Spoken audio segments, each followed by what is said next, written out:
안녕하세요. 박원일입니다. 지난주 에피소드인 성서 언어의 이해, 수행적 언어는 좀 어려웠다는 평가가 일반적이었습니다. 그런데 이 주제가 오늘 다룰 이야기와 함께 우리들 용어 정리에 있어 기초가 되는 아주 중요한 사항인지라 시간에 구애받지 않고 다시 한번 충분히 설명해 보려고 합니다. 먼저 오늘 시작하기에 앞서 지난 시간에 다루었던 성서 언어의 이해, 그 핵심을 간단히 정리하고 오늘 주제로 넘어갑니다. 초대교회 시절부터 성서를 읽는다는 것은 그리 간단하지만은 않았습니다. 성서 내에서도 이를 증거하고 있습니다. 요한복음 6장에 보면 예수님이 자신을 가리켜 하늘에서 내려온 떡이라고 말하자 제자들은 이 말은 어렵다. 누가 알아들을 수 있겠는가 하고 말합니다. 베드로서 후서 3장에도 보면 바울 서신 중에 더러 이해하기 어려운 구절이 있다고 적고 있습니다. 이렇게 보통 사람들에게 이해하기 어려운 말들이 성서에는 많이 있습니다. 그냥 읽어서 알아듣는 말과 글을 plain reading, plain meaning, 평이한 이해라고 한다면 그렇지 않은 것도 있는데 그것을 당시 언어로는 알레고리, 다르게 말하다로 표현했습니다. 평이한 이해와 그렇지 못한 이해, 이렇게 놓고 볼 때 꼭 크리스천이 되어야 이해가 되는 말이나 개념이 있다면 그것은 결코 평이한 것이 아닙니다. 누구나 이해할 수 있어야 평이한 말입니다. 예전에 문자적 이해라고 말했을 때는 지금의 말로 바꾸어 말하면 역사적 이해, 상식적인 이해라는 뜻입니다. 언제부터 그런 문자적 이해가 1.1핵이라도 바꾸면 안 되는 그런 몰상식한 이해로 전락했는가? 그것이 언제부터 그렇게 되었는지는 아무도 모르겠지만 제 생각에는 아마도 근본주의와 관련이 있지 않나 조심스럽게 생각해 봅니다.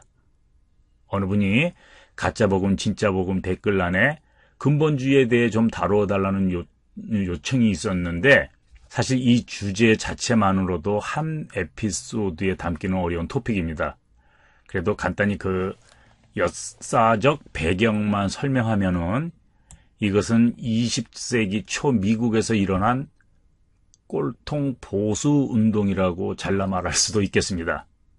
19세기 말은 당시 유럽의 정신적 문화, 주로 독일 학파의 신학 사상이 미국으로 수입되던 시기입니다. 유럽에서는 계몽주의의 발달과 함께 인문학이 신학적 사고에도 도입이 되고 그래서 소위 역사 비평, historical criticism이라는 방법론이 독일에서는 이미 약 200년 남짓 자리 잡고 있던 상황이었습니다. 그것이 마침내 미국으로 들어오자 당시 교회들은 겁을 집어먹게 되고 신학교는 역사 비평을 받아들이는 교수와 그렇지 않은 교수로 나뉘고 결국 교단도 갈리게 됩니다.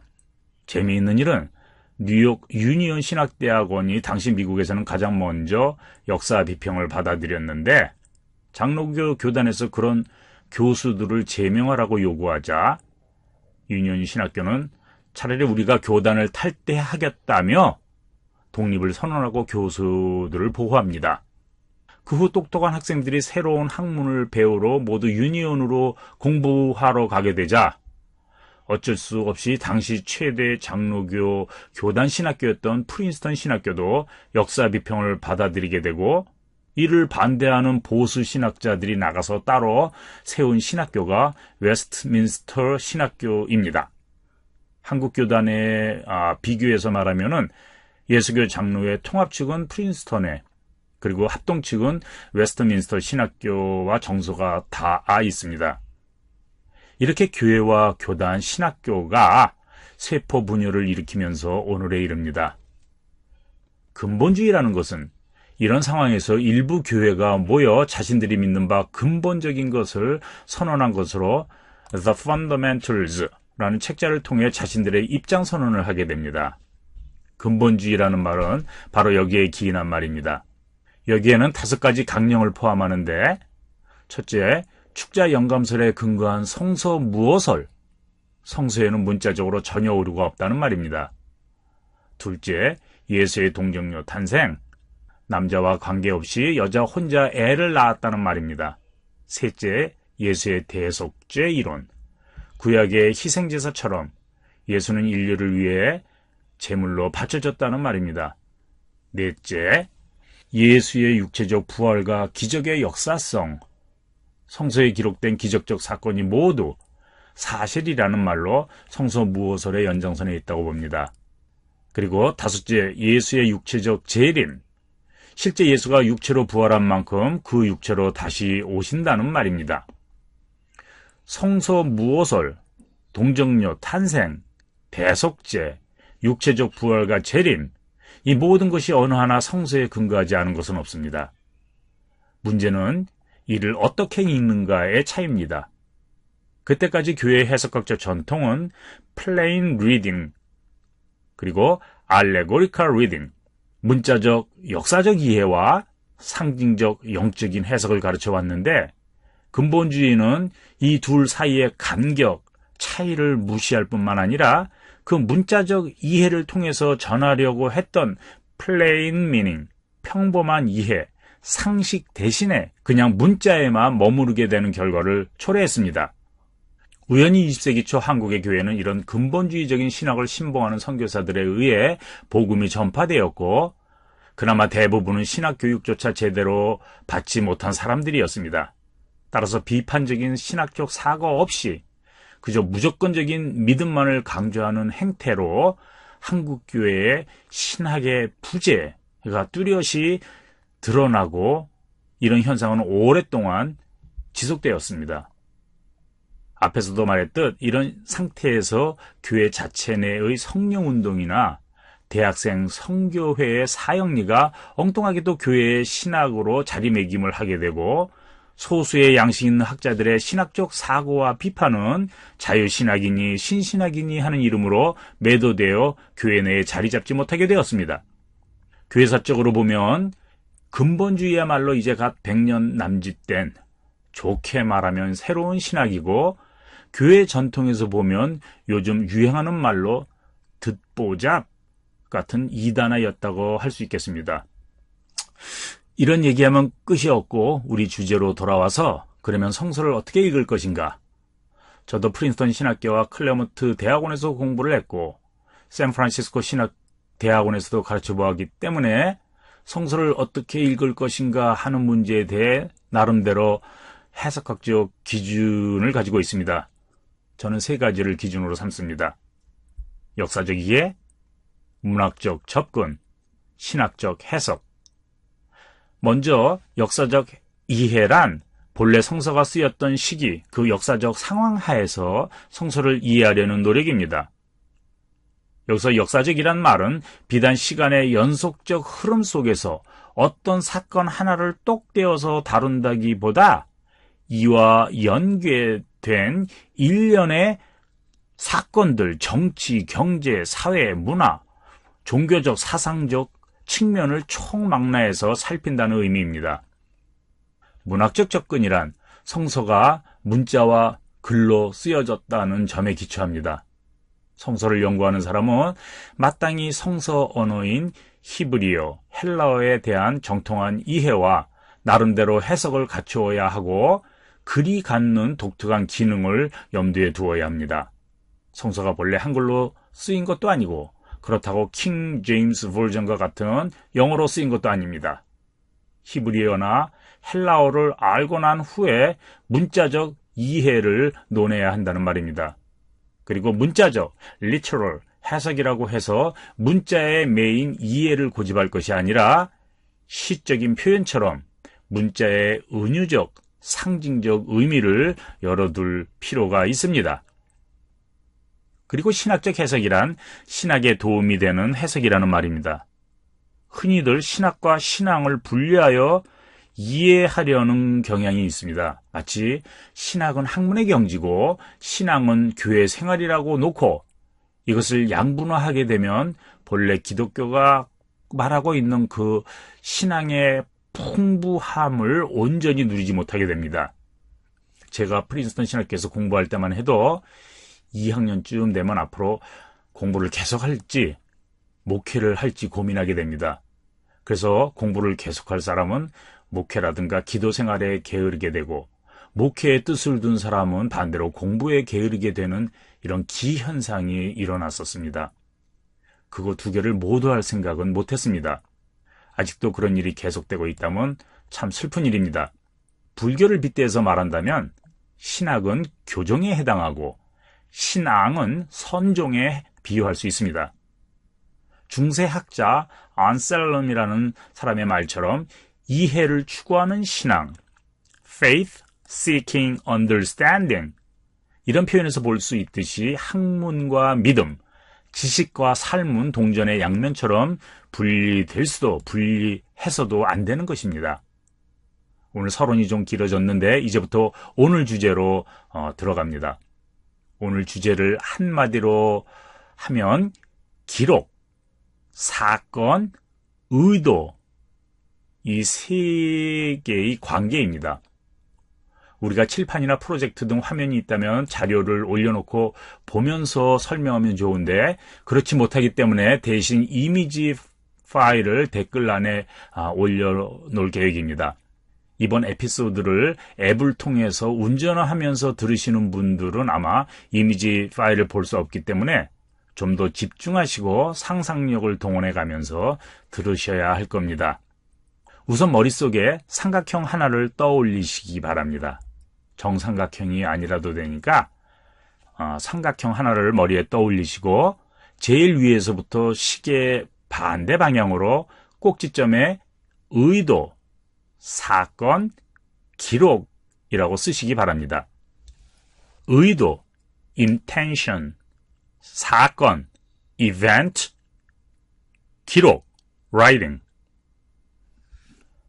다 쓰셨으면 오른쪽 아래는 기록, writing, 왼쪽에는 사건, event, 그리고 제일 위에는 의도, intention 이라고 쓴 것을 확인할 수 있습니다.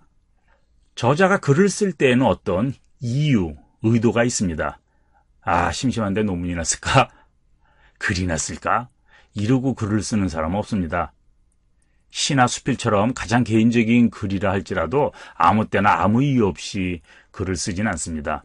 무슨 목적이 있고 뜻과 의도가 있기에 펜을 들게 됩니다. 그 의도를 글로 남기려면 어떤 매개체가 있어야 합니다. 그것이 사건 혹은 경험입니다. 소설에서는 어떤 줄거리가 되겠지요.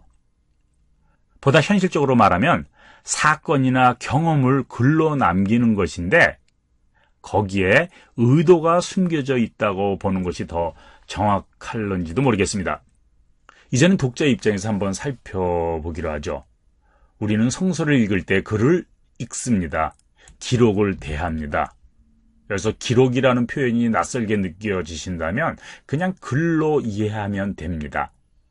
앞에서 글, 라틴어로 litera, 이 글이 문자뿐 아니라 그것으로 이루어진 모든 문서, letters, documents, literature 등을 포함한다고 말했는데, 그런 결과물을 통틀어서 우리가 기록이라고 말하기로 합니다. 그리고 이 기록이 우리가 머릿속에 그린 해석학적 삼각형 오른쪽 아래에 있습니다. 근데 우리는 이 글, 기록을 읽으면서 동시에 사건을 재구성하게 되죠. 왼쪽 아래에 와 있습니다. 그러나 아직 그 의도를 만나지 못했습니다. 이것을 통해서 의도를 읽을 수 있어야 삼각형이 만들어지고 온전한 소통, 커뮤니케이션이 가능합니다. 왜 의도를 읽어야 하나? 너무도 당연한 질문을 하는 것은 많은 사람들이 그런 질문을 하지 않기 때문이기도 하거니와, 보다 현실적인 이유에서는 글을 대하면서 이해를 원활히 하기 위함입니다. 글 자체는 이해의 영역이 아니고 개념을 통해서만 이해가 가능합니다. 이 말을 먼저 설명해 보죠. 사람들은 각각 다른 사건을 만나고 다른 경험을 합니다. 그리고 똑같은 사건과 경험이라고 할지라도 각각 다르게 표현합니다. 똑같이 수학여행을 가서 같은 것을 보아도 사람마다 다른 어떤 여행기를 쓰게 되지요. 똑같은 책을 읽어도 다른 독후감을 남깁니다. 기록이 구체적인 만큼 그 말과 글을 문자 그대로 내 경험으로 적용해 읽기가 어렵습니다. 내 말이 아니라 다른 사람의 말이기 때문에 그렇습니다. 예를 들어 오병이어 이야기를 읽을 때 이것을 내 이야기로 읽기가 어려운 것은 내 경험에는 그런 표현이 없기 때문입니다.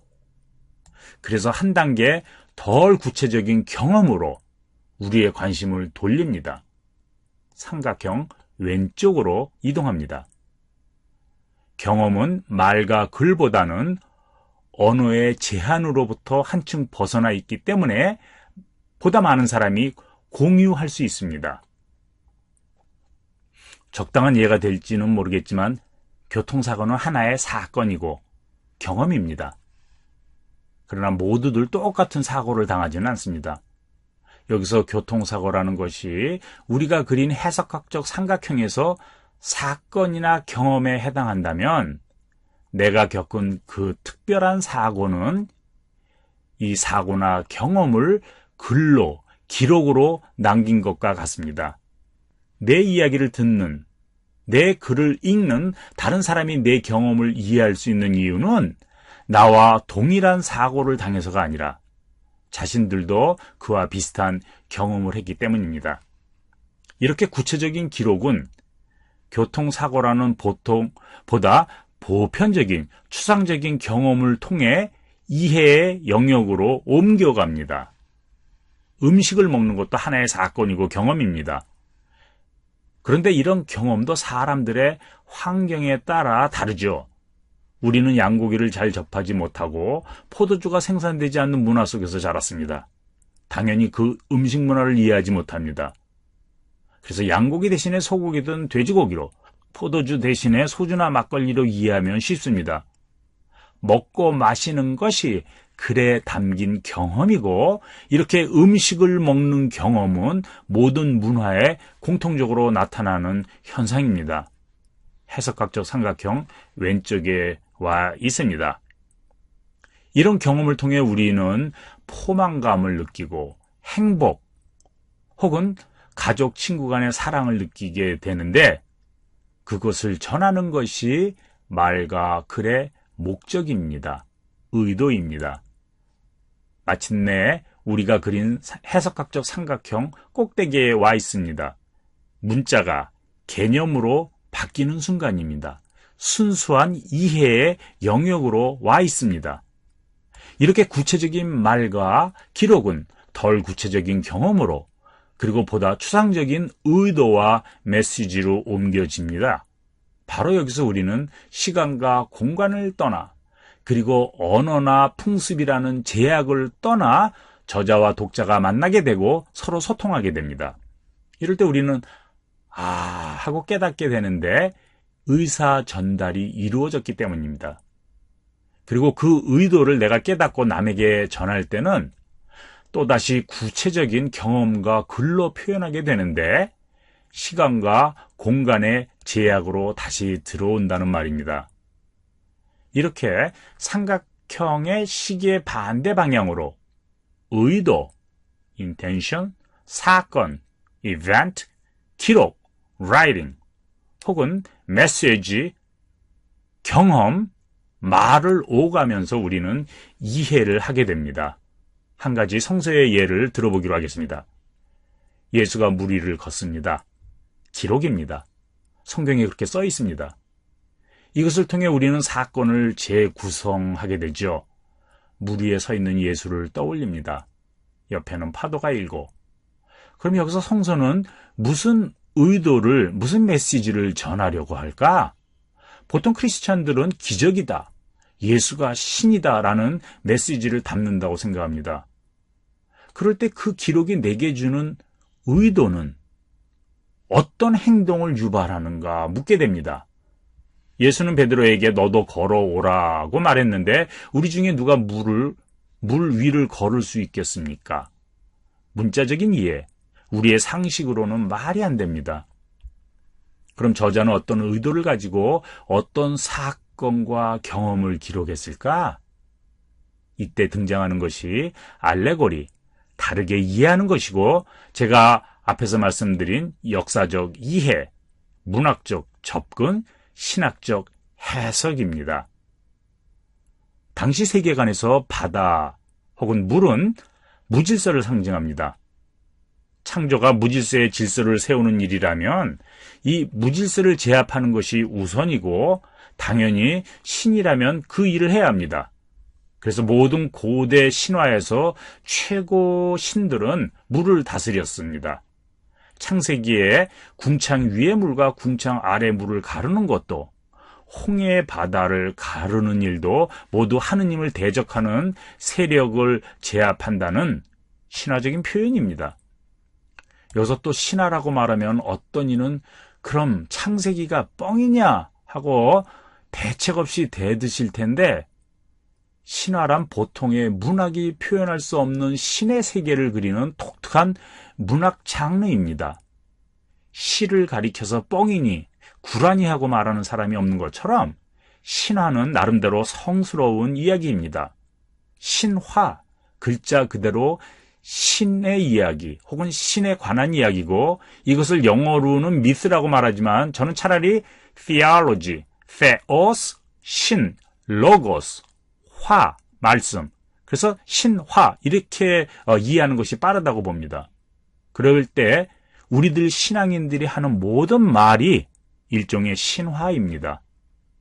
우리들의 예로 다시 돌아와서 무리를 걷는다 함은 이런 문화적인, 신화적인, 신학적 배경을 두고 하는 말입니다. 인간의 존엄성을 위협하는 요소를 밟고 우뚝 선다는 말입니다. 그럴 때 우리는 예수가 베드로에게 한 말을 우리에게도 적용할 수 있습니다. 너도 바다와 같이, 풍랑과 같이 창조 질서를 깨는 세력에 맞서 일어나라. 우리에게 행동을 요구하는 메시지를 담은 말입니다. 수행적 언어입니다. 이처럼 말과 글이 예수의 이야기를 하지만 결국 우리들의 이야기로 읽히는 이유입니다. 또 하나 예를 들면, 예수가 예루살렘 성전에 들어가 한바탕 난리를 치시기에 앞서 무화과 나무를 저주하는 사건이 있습니다. 베드로가 후에 무화과 나무가 뿌리째 말랐다고 하자 예수가 말합니다. 우리말 성경을 따르면 하느님을 믿으라. 믿고 의심하지 않으면 이 산이 들려 바다에 빠지라고 해도 그렇게 될 것이다. 이 기록을 통해 우리는 믿어야 한다는 메시지를 받습니다. 근데 믿는다고 산이 통째로 들려 바다에 빠질까? 이렇게 말하면 누구는 의심한다고 하겠지만 역사상 이런 일은 신앙인들 사이에 단 한 번도 없었습니다. 그런 논리라면 그만한 믿음을 가진 사람이 단 한 명도 없었다는 결론이 됩니다. 그런 믿음이 있으면 편리하게 하겠죠.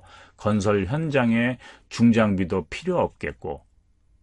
그런데 이것은 모두 다 성서를 잘못 읽었기 때문에 그렇습니다.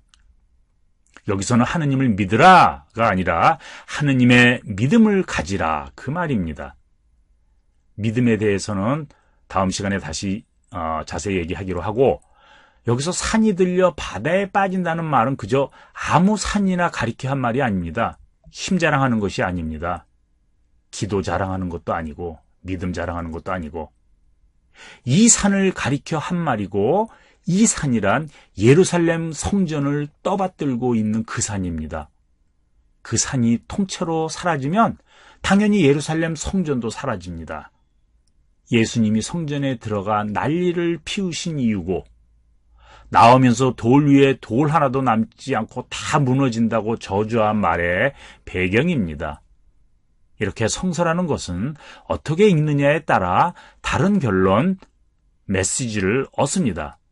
그리고 그 메시지는 우리에게 하는 말로 듣기 때문에 우리의 이야기가 되고 우리의 행동을 유발합니다. 이래야 우리가 성서를 읽는다고 할 수 있습니다. 덮어놓고 읽는 것이 아니고 열어놓고 찬찬히 생각하면서 읽어야 합니다. 생각하는 그리스도인만이 성서를 제대로 읽고 자기의 이야기로 삼아 스스로의 삶을 변화시킬 수 있습니다. 행복한 한 주간 보내시고 다음 주에 뵙겠습니다.